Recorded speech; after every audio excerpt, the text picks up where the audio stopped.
சென்னையில் எனக்கு தெரியாத ரூட்டும் கிடையாது, நான் போகாத ஏரியாவும் கிடையாது. இப்படி நம்மளும் நிறைய பேர் சொல்லுவோம். அதே மாதிரி தமிழ்நாடு பூரா நான் சுற்றிருக்கேன், இந்தந்த ஊர்லனா நான் ஃபேமஸ், எல்லாமே எனக்கு தெரியும், அதெல்லாம் நான் பார்த்துட்டேன் அப்படின்னு சொல்கிறவங்களும் இருப்போம். ஆனால் அப்படி சொல்கிற நம்ம எல்லாருமே வந்து நம்ம பக்கத்துலேயே இருக்கிற ஒரு சில நல்ல விஷயங்களை பார்க்க தவறி இருப்போம். நானுமே அது மாதிரி நிறைய விஷயங்களை எக்ஸ்ப்ளோர் பண்ண தவறி இருக்கிறேன். என்னதான் பக்கத்தில் இருந்தாலுமே இவ்வளோ நாள் இதெல்லாம் இங்கே இருந்ததா அப்படின்னு கூட எனக்கு தெரியாமல் இருந்திருக்கு. இப்போ தான் கொஞ்சம் கொஞ்சமாக எக்ஸ்ப்ளோர் பண்ணுறேன். அப்படி நான் ரீசெண்டாக எக்ஸ்ப்ளோர் பண்ண ஒரு விஷயந்தான், நான் இருக்கிற இடத்துக்கு ரொம்ப பக்கத்துலேயே இருந்த குளம், குட்டை, ஏரி, இந்த மாதிரி நீர்நிலைகள். இவ்வளோ அழகான நீர்நிலைகள் எனக்கு பக்கத்தில் இருந்ததா, இதை நான் ஏன் இவ்வளோ நாள் பார்க்க தவறினேன், இது இருக்கிறது மற்றவங்களுக்காக தெரியுமா? அப்படி சமீப காலமாக நான் பண்ணிகிட்டு இருக்க எக்ஸ்ப்ளோரேஷனில் நான் கண்டுபிடிச்ச ஒரு சில ஏரி, குளம், குட்டைகள் தான் இந்த வீடியோவில் பார்க்குறோம். இது ஆல்ரெடி அங்கேயே தான் இருந்தது, என் கண்ணுக்கு இப்போ தான் தென்பட்டுருக்கு. அப்படி எக்ஸ்ப்ளோர் பண்ணுறதுக்காக நான் போன ரைடில் ஷூட் பண்ண வீடியோ தான் இன்னைக்கு கண்டென்ட். யூ ஆர் வாட்சிங் this video on 98 miles. Let's begin. நான் பைக் வாங்கின புதுசில் நான் இது வரைக்கும் போகாத ஒரு ரூட் சூஸ் பண்ணலாம் அப்படின்ற மாதிரி தோணுச்சு. ஸோ அதனால் வந்து அந்த டைமில் நான் வந்து சென்னை குன்றத்தூர்லேருந்து ஸ்ரீபெரும்புதூர் போகிறதுக்கு ஒரு ரூட் இருக்கும். அதாவது அந்த அவுட்ரிங் ரோடை கிராஸ் பண்ணி போகிற மாதிரி ஒரு ரூட் இருக்கும். அதில் போய் பார்க்கலாம் அப்படின்ற மாதிரி ஒரு ஐடியாவில் நான் போனேன். அந்த ரூட் நான் இதுக்கு முன்னாடி போயிருக்கேன், பெரியார் நகர், கெல்திப்பேட், அது வரைக்கும் நான் போயிருக்கேன். ஆனால் அதை தாண்டி நான் ஸ்ரீபெரும்புதூருக்கு அந்த ரூட் நான் போனது கிடையாது இதுக்கு முன்னாடி. ஸோ அப்படி போகலான்னு போகிறப்போ ஒரு சில ஏரிகள் நான் பார்த்தேன். அது என் மைண்டில் இருந்துகிட்டே இருந்தது. அன்றைக்கி ஏற்பட்ட எனக்கு அந்த ஸ்பார்க் தான் இன்றைக்கி நான் வந்து அந்த இடத்தெல்லாம் நான் கேப்சர் பண்ணிட்டு ஒரு வீடியோவை பண்ணிகிட்ருக்கேன். ஸோ 4-5 மாதத்துக்கு முன்னாடி நான் பார்த்த அந்த ஒரு ஏரி, அது பக்கத்தில் என்னெல்லாம் ஏரி இருக்குதுன்ட்டு நான் அப்பப்போ போகிறப்ப டைம்லலாம் நான் ஒன்று ஒன்றா போய் பார்த்துருக்கேன். ஸோ அது எல்லாத்தையுமே சேர்த்து வச்ச மாதிரி ஒரு வீடியோவாக பண்ணலாம் அப்படின்னு தோணுச்சு. And this video is all about that. So வீட்டிலேருந்து வண்டி எடுத்ததுக்கப்புறம் நான் ஃபஸ்ட்டு எந்த ஏரியை கேப்சர் பண்ணலாம் அப்படின்னு தோன்றப்போ, நான் காலேஜ் டேஸில் போனப்போ அதிகமாக எனக்கு வந்து ஒரு மாதிரி ஒரு செரனிட்டி, ஒரு பீஸ் கொடுத்த ஒரு ஏரி தான். அந்த ஏரியை வந்து சுத்தமாக தண்ணி வற்றியும் நான் பார்த்துருக்கேன், நல்லா தண்ணி இருந்துமே பார்த்துருக்கேன். வெள்ளம் வந்த டைமில் ரோடும் அந்த ஏரியும் சமமாக இருந்து ஏரியில் இருந்த மீன்லாம் ரோட்டுக்கு வந்த விஷயத்தையுமே நான் பார்த்துருக்கேன். அதனால் அந்த ஏரிக்கு ஃபஸ்ட்டு போகலாம் அப்படின்ட்டு நான் ஸ்ட்ரெயிட்டாக பைபாஸ் பிடிச்சி அந்த இடத்துக்கு நான் போனேன்.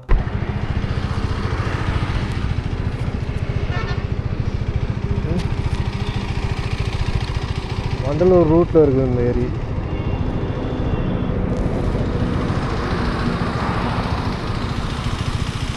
அந்த இடத்துல ரொம்ப டீப்பராக இறங்க முடியல, நானும் போகிறதுக்கு பார்த்தேன்.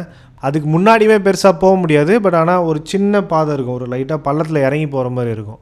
ஆனால் இப்போ எதுவுமே இல்லை, மொத்தமாக அதை வந்து மண் போட்டு மூடி இருக்காங்க. பைபாஸோட சர்வீஸ் ரோடு இருக்கும், அது பக்கத்தில் வந்து அந்த ஏரியோட ஒரு சின்ன பகுதி இருக்கும். அது பக்கத்தில் வந்து விவசாயம் பண்ணுவாங்க, அந்த நிலம் இருக்கும், அது மேலே வந்து விவசாயம் பண்ணிகிட்ருப்பாங்க. அது பார்க்கவே சூப்பராக இருக்கும். அந்த ஃபுல் ஷேப்பில் ஒரு முக்கால்வாசி வந்து தண்ணி சூழ்ந்துருதுனால அது பார்க்குறதுக்கு ஒரு சைடு பார்க்குறப்ப அது ஐலாண்ட் மாதிரி இருக்கும். ஆனால் அது இப்போ இல்லை, ஃபுல்லாகவே வந்துட்டு மண் போட்டு ஒரு மாதிரி மூடி வச்சுருக்காங்க. அந்த பக்கமாக சுற்றிட்டு அந்த ஏரிக்கு போகலாம், பட் அதுக்கு வாய்ப்பே கிடையாது. அது வந்து ஒரு ப்ரைவேட் ப்ராப்பர்ட்டி மாதிரி, முன்னாடி ஒரு கம்பெனி இருக்கும், அதில் போகிறதுக்கு பெருசாக இப்போதைக்கு அலோவ் பண்ணுறதில்ல. ஒரு டைமில் அலோவ் பண்ணிட்டுதாங்க, நான் நிறைய ஃபோட்டோஸ் எடுத்திருக்கேன். ஸோ அந்த ஏரியோட இன்னொரு பகுதி வந்து பைபாஸ்க்கு ஆப்போசிட் சைடில் இருக்கும். ஸோ நான் இந்த சைடு போய் பார்த்தேன், அது ஃபுல்லாகவே வேலி அடிச்சிட்ருக்காங்க. நான் ரொம்ப நாள் ஆச்சு அந்த இடத்துக்கு போய், அதனால் எனக்கு தெரியல.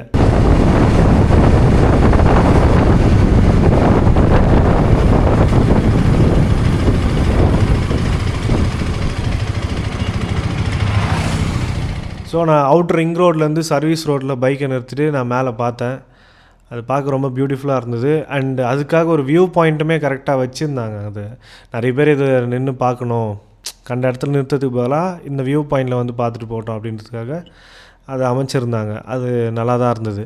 அந்த ஏரி எப்போவுமே எனக்கு வந்து ஒரு நாஸ்டாலஜிக் ஃபீல் கொடுக்கும். ஏன்னா நான் காலேஜ் போகிற டைமில், காலேஜ் கட்டடிச்சிட்டு வந்த டைமில் நான் வண்டி ஓரம் போட்டு அந்த ஏரி நான் பார்த்துட்டே இருப்பேன். அங்கே நிறைய பறவைகள் வரும். ஸோ இந்த ஏரிக்கு பாய் சொல்லிட்டு நான் நெக்ஸ்ட்டு அடுத்த ஏரி பார்க்கலான்னு கிளம்பிட்டேன். ஸோ மணிமங்கலமில் இருக்கிற இந்த ஏரி வந்து நான் ஒரு சில நாட்களாகவே பார்த்துட்ருக்கேன். அண்டு இந்த ஏரியில் வந்து ரொம்ப பிடிச்ச விஷயம் என்னென்னா, பக்கத்துலேயே மீன் பிடிப்பாங்க. தூண்டில் போட்டு மீன் பிடிக்கிறவங்களும் இருப்பாங்க, வலை போட்டு மீன் பிடிக்கிறவங்களும் இருப்பாங்க. பிடிச்சிட்டு அப்படியே ஆப்போசிட்டில் செல் பண்ணுவாங்க, ஆப்போசிட்டில் பிடிச்சிட்டு இந்த சைடு செல் பண்ணுவாங்க. அது என்னன்னே புரியல. இந்த சைடு பிடிக்கிற டைமில் இந்த சைடு பிடிக்க மாட்றாங்க, இந்த பக்கம் பிடிக்கிற டைமில் அந்த சைடு பிடிக்க மாட்றாங்க. அது என்ன ஒரு கன்ஃபியூஷன் எனக்கு இருந்துகிட்டே இருந்தது. ஆக்சுவலாக இது வந்து ஃபுல் ஏரி, இது எல்லாமே ஃபுல்லாக ஏரி தான். இந்த ஏரி மேலே தான் இந்த ரோடு போட்டிருக்காங்க. கனெக்ட் பண்ணுறதுக்குமே அங்கே ஒரு சேனல் மாதிரி இருக்காங்க, மீன் பிடிச்சிட்ருக்காங்க. அந்த சைடுமே ஏரியா ஏரியா அதுவுமே ஏரியா. நான் போய் பார்த்தேன் இங்கே இதை பார்த்துட்டு இப்போ அந்த சைடு இருந்துட்டு அப்படியே நான் பார்க்கலாம். ஸோ இந்த சைடு நான் பார்த்து முடிச்சுட்டு நெக்ஸ்ட் சைடு போய் பார்க்கலான்ட்டு நான் வண்டி திருப்பிட்டு போனேன். அங்கே ஒரு வியூ பாயிண்ட் இருக்கும், அங்கே சூப்பராகவே இருக்கும். ஈவினிங் டைமில் ரொம்பவே அந்த இடம் சூப்பராக இருக்கும். நான் மோஸ்ட் ஆஃப் த டைம் அங்கே ஈவினிங் டைம் தான் போயிருக்கேன். அந்த வியூ பாயிண்டில் உட்காந்துட்டு அந்த மீன் பிடிக்கிறவங்கள பார்க்கலாம், இல்லை வந்துட்டு வலையிலேருந்து அந்த மீன் எடுக்கிறதுக்காக ஒரு சின்ன ஒரு படகு மாதிரி வச்சுட்டு அதில் போவாங்க. அதெல்லாம் பார்க்குறதுக்கு சூப்பராக இருக்கும். எனக்கு இன்ட்ரெஸ்ட்டாக இருக்கும் அது பார்க்குறதுக்கு. நான் நிறைய பார்த்துருக்கேன் அந்த மாதிரி. இப்போ புரியும் நினைக்கிறேன். இது ஃபுல்லாகவே ஒரு ஏரி தான். இதுதான் இந்த ரோடு வந்து மேலே போட்டிருக்காங்க. இது ரெண்டுத்தையும் டிஸ்கனெக்ட் பண்ணியிருக்காங்க. நல்லா இருக்குது. ஆக்சுவலாக க்ளீனாக விசிபிளாக தருவாங்க. ஒரு ரெட் மாதிரி லைன் இருக்கலாம். இது வந்து கரை ரயில் கட்டுற படம் நல்லா தெரியும். நான் ஈவினிங் தான் நிறைய பேர் அந்த மீன் பிடிக்கிறேன் நான் பார்த்துக்கிறேன். வலை எப்பயுமே போட்டிருப்பாங்க. வீடியோவில் தெரியாதில்ல, அங்கே நிறைய நண்டு வலை இருக்குது. அந்த கரண்ட் லைனுக்கு கீழே அந்த போஸ்ட்டுக்கு கீழே நிறைய நண்டு வலை இருக்குன்னு நினைக்கிறேன். அங்கேருந்து பாய் சொல்லிட்டு நான் நெக்ஸ்ட் இடம் பார்க்கலான்னு கிளம்பிட்டேன். ஆக்சுவலாக நான் பிளான் பண்ணது வேறு ஒரு ஏரிக்கு. இந்த ஏரி போகிற வழியில் பார்த்துட்டு போகலாம் அப்படின்னு நான் நினச்சேன். எனக்கு ஸ்டார்டிங்லேருந்தே ஒரு டவுட் இருந்தது, அந்த ஏரி இப்போ இருக்குதா இல்லையான்ட்டு. நான் எதுக்கு சொல்கிறேன்னா, அந்த மழை பெஞ்சு அது ஏரி மாதிரி இருந்தது. ஆக்சுவலாக அது ஃபஸ்ட்டு ஏரியா இல்லையான்னு கூட எனக்கு தெரியல. ஸோ பிரேக் அப்புறம் நான் வண்டி எடுத்து கிளம்புனேன். அங்கே ஏரி இருக்குதா இல்லையான்னு எனக்கு ஒரு டபுள் மைண்ட் இருந்துகிட்டே இருந்தது. பார்த்தா அது ஏரி கிடையாது. நான் டவுட் பட்ட மாதிரி அது மழையினால் தேங்கின ஒரு தண்ணி தான், ஒரு குட்டை மாதிரி தான். அங்கே தண்ணி இல்லைனாலுமே நான் ஜஸ்ட்டு உள்ளே போயிட்டு லைட்டாக எக்ஸ்ப்ளோர் பண்ணேன். அதுக்கப்புறம் ரிட்டன் ஒரு நல்ல ஒரு ஆஃப் ரோட் எக்ஸ்பீரியன்ஸ் இருந்தது. அந்த இடத்த கவர் பண்ணிட்டு போகிறப்போ ஒரு சின்னதாக ஒரு குளம் மாதிரி இருந்தது. குளம் இல்லை, ஒரு குட்டை மாதிரி இருந்தது. அதுக்குள்ளே போய் பார்த்தா அதுவுமே நல்லா தண்ணி வற்றி போயிட்டு ரொம்ப கம்மியாக தான் இருந்தது. சரி, நெக்ஸ்ட்டு அங்கேருந்து மூவ் பண்ணி ஆப்போசிட்டில் ஒரு இடம் எனக்கு ரொம்ப பிடிக்கும். அங்கே ஆஃப் ரோட் பண்ணுறதுக்கு சூப்பராக இருக்கும்.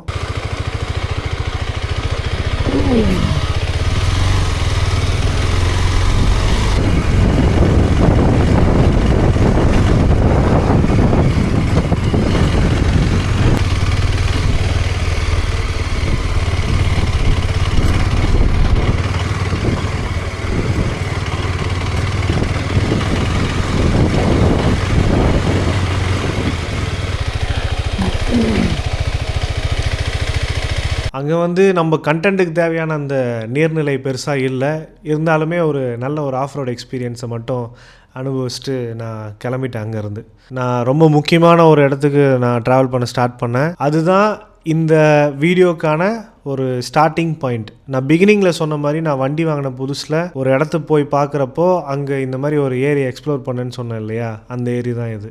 அந்த ஏரி இருக்கிற ஊர் எனக்கு தெரியல, பட் ஆனால் ஸ்ரீபெரும்புதூர் அந்த ஆர்ச், அதாவது ராஜீவ்காந்தி நினைவு இடத்துலேருந்து குன்றத்தூர் வர ரூட்டில் ஒரு 10 கிலோமீட்டர்ஸ்குள்ளேயே இருக்கும். 2 ஏரி இருக்கும். அதை தாண்டி ஒரு 2 கிலோமீட்டர்ஸில் இன்னொரு ஏரி இருக்கும். அது ஒரு நல்ல வியூ பாயிண்ட். அது ஆக்சுவலாக அந்த வியூ பாயிண்ட் வந்து செம்மையாக இருக்கும். ஆனால் என்ன மைண்ட் செட்டில் இருந்தேனே எனக்கு தெரில. எனக்கே வந்து அசிங்கமாக திட்டணும் போல தோணுச்சு நான் வீட்டுக்கு வந்ததுக்கப்புறம். அந்த ரோட்டில் நான் ஏன் போயிட்டு வீடியோ கேப்சர் பண்ணலன்னு எனக்கு தோணிகிட்டே இருந்தது. அது எப்படின்னா, மெயின் ரோட்லேருந்து அந்த ஒத்தடி பாதைன்னு சொல்லுவாங்கள்ல, ஆக்சுவலாக அங்கே பைக் போவோம். அந்த ஒரு ரூட்டில் நான் ஏன் போகலன்னு எனக்கு ரொம்ப வெறுப்பாயிடுச்சு. இந்த வீடியோவில் வர எல்லா லேக்ஸோடவும் இந்த லேக்கில் மட்டும்தான் சூரியன் மறைகிறப்போ செம்ம வியூ பாயிண்ட் இருக்கும். ஃபோட்டோகிராஃபி விரும்புகிறவங்க கண்டிப்பாக அங்கே போகலாம். நிறைய பறவைகளையும் சூப்பராக ஃபோட்டோஸ் எடுக்கலாம். அண்டு சன்செட்டுக்கு பெஸ்ட்டு ஸ்பாட் அது மட்டும்தான் இந்த வீடியோவில். இதுக்கு முன்னாடி நான் அந்த மணிமங்கலம் ஏரி சொல்லியிருப்பேன். அது வந்து சன்செட் டைமில் வந்து அங்கே உட்காரத்துக்கு, அங்கே வைப் பண்ணுறதுக்கு பயங்கரமாக இருக்கும். சேம் அந்த அவுட்டர் ரிங் ரோட் பக்கத்தில் இருக்கிற அந்த ஏரிகளாக இருக்கட்டும். ஆனால் இந்த இடம் வந்து ஃபோட்டோஸ்க்கு அண்டு வீடியோ எடுக்கிறதுக்கு செம்ம ஸ்பாட்டு. அண்டு சன்செட், அது சூரியன் மறையிற அந்த விஷயத்தை பார்க்குறதுக்கு செம்ம வியூ பாயிண்ட் அது. ஸோ இந்த இடத்த பார்த்து முடிச்சதுக்கப்புறம் நம்ம லிஸ்ட்டில் இன்றைக்கி பண்ண வேண்டிய கண்டென்ட்டில் ஒரு இடம் தான் பேலன்ஸ் இருக்குது. நம்ம கண்டிப்பாக அதை போய் பார்த்துட்டு கேப்சர் பண்ணிட்டு வீட்டுக்கு கிளம்பலான்ட்டு வண்டி அங்கேருந்து மிதிக்க ஆரம்பித்தேன். மற்ற எல்லா ஏரியோடும் இந்த ஏரி வந்து எனக்கு செம்ம ஒரு மெமரி இருக்குது. ஏன்னா மற்ற ஏரி எல்லாமே சும்மா இந்த ரூட்டில் போனேன், ரோடு பக்கத்தில் ஒரு ஏரி இருந்தது, அந்த மாதிரி ஒரு மெமரி தான் மற்ற எல்லா ஏரிக்கும் இருந்தது. ஆனால் இந்த ஏரியோட ஸ்பெஷாலிட்டி என்னென்னா, நான் ஜஸ்ட் அந்த ஊரில் இருக்கிற தெருக்குள்ளே எக்ஸ்ப்ளோர் பண்ணலான்ட்டு நான் வண்டி எடுத்துகிட்டு போயிருந்தேன் ஒரு நாள். அப்போது நான் ரூட்டு தெரியாமல் ஒரு இடத்துல ஒரு லெஃப்ட் ரைட்டுன்னு எடுத்து போனேன். ஒருத்தர்கிட்ட அட்ரஸ் கேட்டேன், இந்த இடத்துக்கு போகணும் அப்படின்னு நான் சொன்னேன். அவர் வந்து கொஞ்சம் தூரம் ஒரு ரூட்டு சொன்னார்.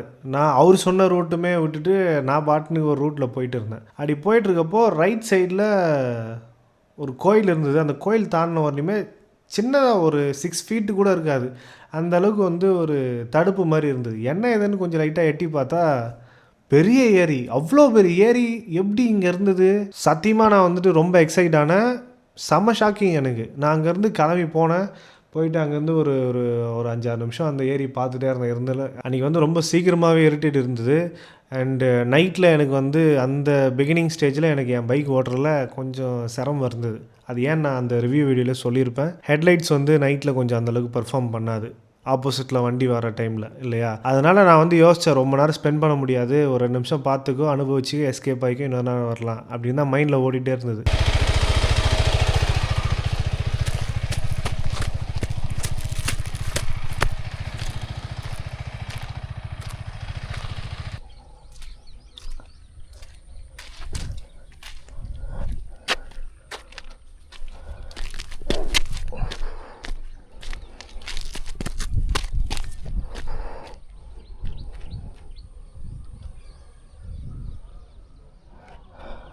நிறைய ஏரி நம்ம பார்த்துருப்போம், பெரிய பெரிய ஏரி கூட பார்த்துருப்போம். ஆனால் இப்படி இந்த இடத்துல ஒரு ஏரி இருக்குது இல்லையா அப்படின்னு தெரியாத அளவுக்கு ஒரு ஏரியை மறைச்சி வச்ச மாதிரி எனக்கு ஒரு ஃபீல் கொடுத்துச்சு அந்த அட்மாஸ்பியரு. நான் போனேன், வண்டி நிறுத்தினேன், டைம் பார்த்தேன்.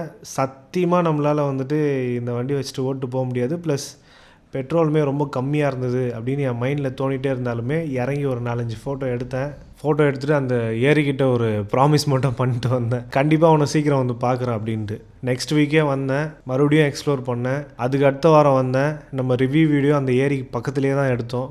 அண்டு நெக்ஸ்ட் கண்டென்ட் பண்ணேன், அதுதான் இப்போ நம்ம பார்த்துட்ருக்கோம். ஸோ நான் பார்த்து வியந்த அந்த ஏரி பார்த்ததுக்கப்புறம் நான் கிளம்பலாம் அப்படின்ட்டு முடிவு பண்ணிட்டேன். அண்டு நான் கண்டென்ட் பண்ண இந்த நாளுமே வந்து ரொம்ப ஈவினிங் டைம் ஆனதுனால ஓகே நம்ம கொஞ்சம் சீக்கிரமாக போயிட்டு வீடியோ எடுக்கலாம், இந்த கண்டென்ட்டை வந்து ஸ்டுடியோவில் நம்ம எப்பவுமே ரெக்கார்ட் பண்ணுற மாதிரி பண்ணலாம், அந்த ஒரு ஈகர்னஸ்லேயே நான் வந்துட்டு இருந்தேன். இவ்வளோதான். நான் அன்றைக்கி பார்த்த ஏரிகளில், நான் பார்த்த குளங்களில் இது மட்டும்தான் மிஞ்சிச்சு. நிறைய குளங்கள் அழிக்கப்பட்டிருக்கு, நிறைய குளங்கள் மேலே வீடுகள், பில்டிங்ஸு, அப்பார்ட்மெண்ட்ஸ்லாம் கட்ட ஆரம்பிச்சிட்டு இருக்காங்க. கருத்தூசி மாதிரி இருந்தாலுமே இதான் உண்மை. இந்த மாதிரி பேசுகிறது அவுட் ஆஃப் டாப்பிக்காக இருந்தாலுமே சரி, பட் இது நம்ம பேசி தான் ஆகணும். நம்ம எல்லாருமே வந்து நேச்சரை வந்து முடிஞ்ச அளவுக்கு நம்ம பாதுகாப்பாக வச்சுக்கணும். அட்லீஸ்ட் அது பாதுகாப்பாக வச்சுருந்து எனக்கு என்ன, அங்கே இருக்கிற மீன் சத்தம் என்ன, அங்கே அதை மீனை நம்பி இருக்கிற கொக்கு பறவை சத்தம் என்ன, அதெல்லாம் அழிஞ்சு போனால் எனக்கு என்ன, நான் செல்ஃபிஷாக தான் இருப்பேன்ட்டு சொல்கிறவங்களா இருந்தாலுமே நீங்கள் செல்ஃபிஷாக இருந்து பைக் ரைட் பண்ணுறப்போ இல்லை கார் ரைட் பண்ணுறப்போ ட்ராவல் பண்ணுறப்போ நிறுத்தி பார்க்குறதுக்கு அங்கங்கே ஒரு பியூட்டிஃபுல்லான ஒரு ஏரியா வேணும் இல்லையா, அதெல்லாம் இதெல்லாம் தான். ஸோ அதை முடிஞ்ச அளவுக்கு அதை குப்பை போட்டு அசுத்தம் பண்ணாமல், முடிஞ்ச அளவுக்கு நம்ம எதுவுமே பண்ணாமல் இருந்தாலே போதும்னு நினைக்கிறேன் நான். இந்த மாதிரி நிறைய இடத்த நம்ம எக்ஸ்ப்ளோர் பண்ணிகிட்டே இருக்கலாம். ஸோ செல்ஃபிஷாக இருந்தாலும் சரி இல்லை செல்ஃப்லெஸ்ஸாக நேச்சருக்காக இருந்தாலும் சரி, முடிஞ்ச அளவுக்கு நேச்சரை வந்து காப்பாற்றுங்க. இந்த மாதிரி நிறைய விஷயங்களை நானும் என்னோடய பைக் கோஸ்ட்டும் எக்ஸ்ப்ளோர் பண்ண நான் ரொம்ப ஆவலாக காத்துட்டு தான் இருக்கேன். அண்ட் அடுத்த வீடியோ, அடுத்த எக்ஸ்ப்ளோரேஷன் ரொம்ப லாங்காக இருக்க போதா இல்லை பக்கத்துலேயே இருக்க போதா எதுவும் எனக்கு பெருசாக ஐடியா இல்லை. பட் எக்ஸ்ப்ளோர் பண்ணிகிட்டே இருப்போன்ட்டு நான் உறுதியாக சொல்கிறேன். ஃபைனலாக ஒன்று சொல்லணுன்னா, நான் இதை அடிக்கடி சொல்லிகிட்டே இருக்கணும்னு நினைக்கிறேன். என்னென்னா நாம் பார்க்க வேண்டிய சீனரிஸ் நிறைய இருக்குது, நாம் போக வேண்டிய மைல்ஸ்டோன்ஸ் எவ்வளோ இருக்குது. So ride safely and responsibly and subscribe to be connected. This is 98 miles. 100 போகாதே, 108 தேடாதே.